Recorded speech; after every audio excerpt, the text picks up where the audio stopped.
Yo guys, what's up? So I've been really busy lately, but I have been active in the game, and I finally went down to check out like one of the things that I've been trying to find out since I started the game.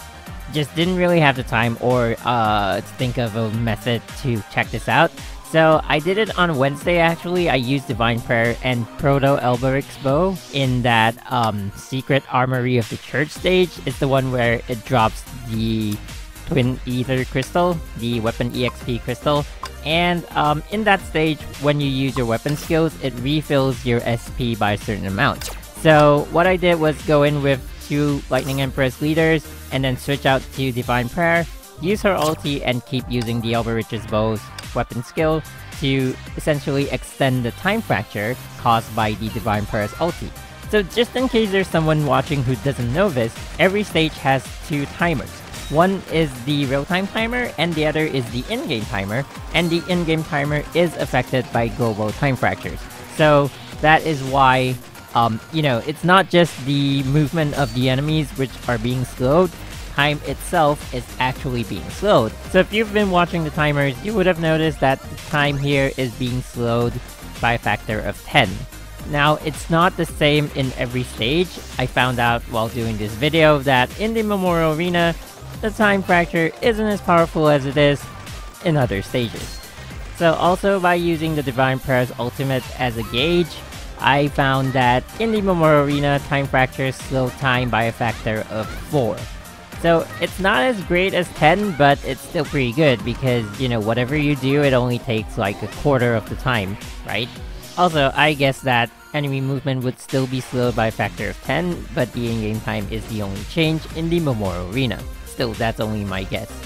So the standard amount of time that time fractures from ultimate evasions last is 3 seconds, with the exception of Umbro Rose and Valkyrie Chariot.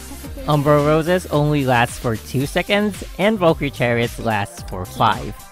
And that's one of the reasons why she's so widely used in most bosses in the Memorial Arena. So in general, that's how people build their Memorial Arena teams. They just use a lot of time fractures to buy them, a lot of time on that in-game timer, and that's where they can get really good timing, really good scores, because they only take up like a few seconds in-game. Usually they start off with a Valkyrie that activates time fractures with their ultimate evasion, obviously, and then they follow up with another Valkyrie that has a QTE that activates time fractures when they come into the stage. And then that Valkyrie can sometimes have an ultimate evasion that also activates time fractures, so that extends your amount of time in the time fracture for a long period. Okay, so now that we've got those covered, the last thing to note is that the time fracture slowing down in-game time does not work in Helheim.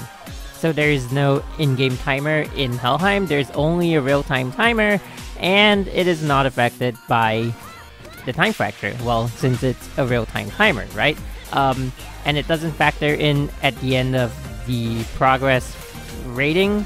So if you're using it in Helheim, it's just to slow down the enemy, if it even works. Maybe on the cluster boss, maybe. And it doesn't help with your in-game timing. Yeah, so we're done with the, finding out how much time fractures slow time down. And I know I've been really inactive lately, but I am finally back, having settled whatever it is that I have to be doing. And it is really good to be back. So I look forward to releasing a lot more content, not necessarily on Honkai Impact 3, but mainly still on Honkai Impact 3. So this has been MG, guys. Thank you for watching, and I will see you guys real soon.